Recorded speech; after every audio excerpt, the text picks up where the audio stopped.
Find the equivalent DFA for the NFA given by M equal to ABC, AB del AC, where del is given by this.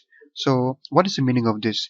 This is actually the formal definition or the formal way of representing an NFA. So in the previous lectures, I have already taught you how an NFA is formally defined. So I taught you that NFA is defined using 5 tuples: 1, 2, 3, 4, 5. Where what does this tuples mean?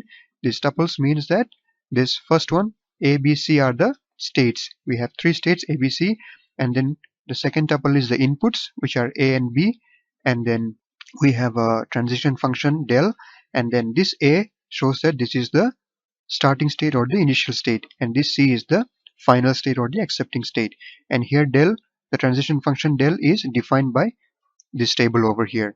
We have 3 states A, B, C. A on getting input A goes to both A and B. A on getting input B, it goes to C. B on getting A, it goes to A, and B on getting input B, it goes to B. And C on getting input A, it goes nowhere. That means it has no move, it goes to 5. And C on getting input B goes to states A and B. And here A is the initial state, that's why I have given this arrow, and C is the final state, that is why I have given this circle around this.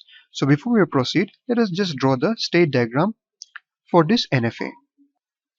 Okay, so here I have drawn the state transition diagram for this NFA. We have 3 states A, B, C. A on getting small a goes to A itself, and also it goes to B, and A on getting input small b goes to state C, and state B on getting input small a, it goes to state A, and on getting small b, it stays in B itself. And C on getting input A does not go anywhere, and C on getting input small b, it goes to state A as well as state B. Now we will convert this to the equivalent DFA, and we will be using the subset construction method that we have discussed in the previous lecture. So I'll use this table to convert this transition table to the equivalent transition table for DFA. So what will be the elements in my table? I'll have my inputs A and B, and what will be the states I have? I'll start with the starting state or initial state, which is state A. And then let's see, A on getting input A, where does it go? A on getting input A, it goes to 2 states A and B, but in DFA a state on getting a particular input can go only to 1 state, so we cannot send it to 2 states. So I will combine A and B and make a new state which I will call AB. AB is a single state, alright? And then A on getting input small b, it goes to state C. And then what will be the next state that I have to discuss? Here, we have to first check what are the states that is reachable. The only states that are reachable are A, B, and C. So I can start with either A, B, or C. Let me start with A, B. I'll discuss state A, B. And how do we do this? In order to know where does A, B go on getting input A and B, we have to look at this table and look at both states A and B, because we are doing A, B here. So look at states A and B and perform the union operations of A and B to get the result here. So AB on getting input A, where does it go? For that, look at this. A and B perform the union operation of A and B on getting input small a. So union operation of A and B will be A, B, and A. So A is common. The next thing is B. So it will be A, B. So this will be A, B.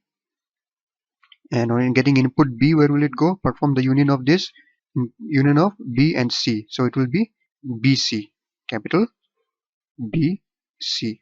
Okay. Now let's see what are the states that are reachable. AB and BC. So AB is already discussed. The next one is BC. Let me write for BC.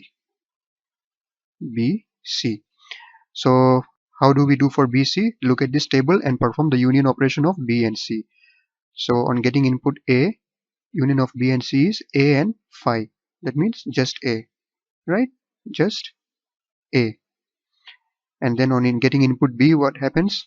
Perform the union operation of B and C on getting input small b. Union operation of B and AB will be AB itself.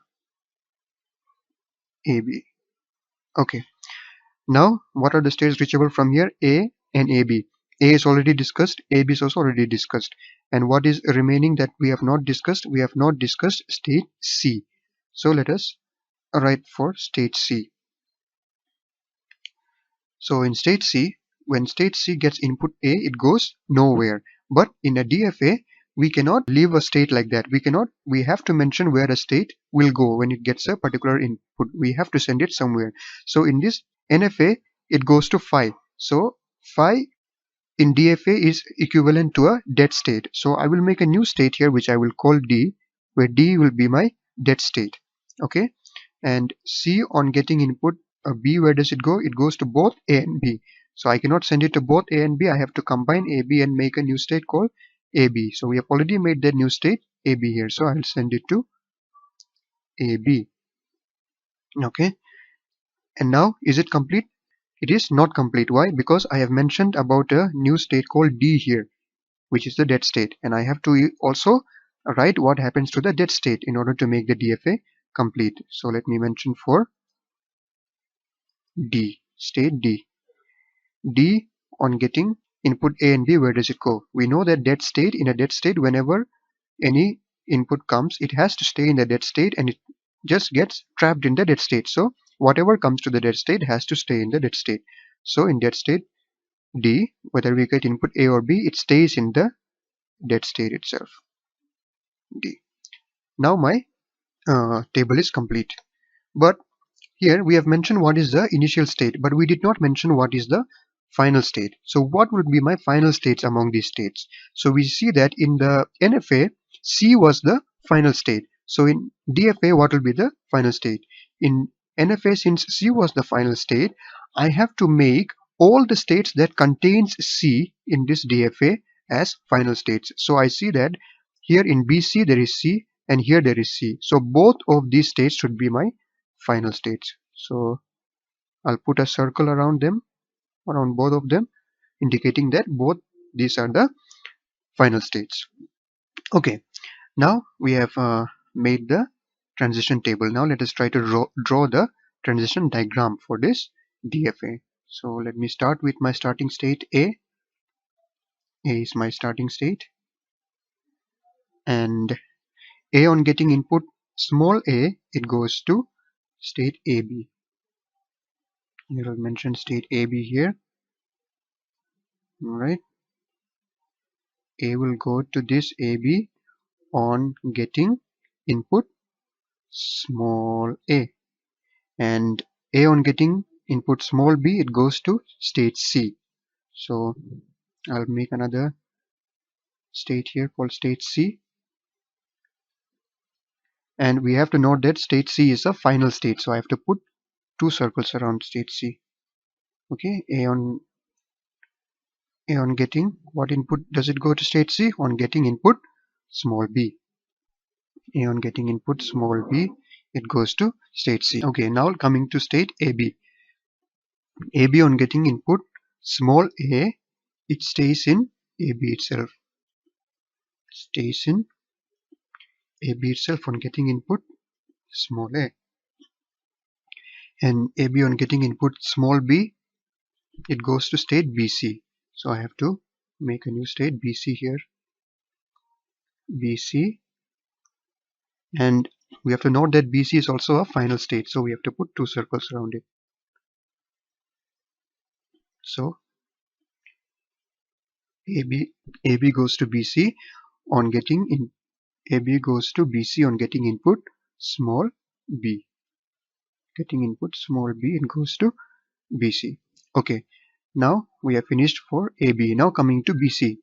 BC on getting input small a, it goes to A. BC on getting input small a should go to A. It is on getting input small a. And BC on getting input small b goes to AB. BC on getting input small b, it has to go to AB. That is on getting input small b.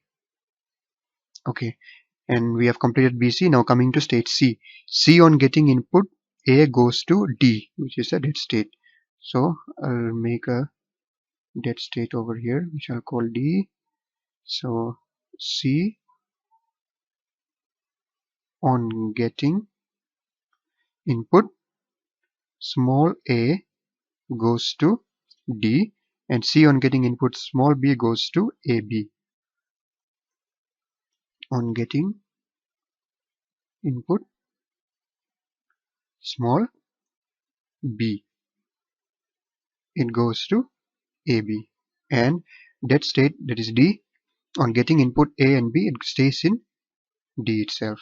So whatever it gets, whether it is A or B, it stays in B itself. So here we have completed the DFA for the NFA that was given. Using our subset construction method, we have constructed this DFA. So I hope this was clear to you.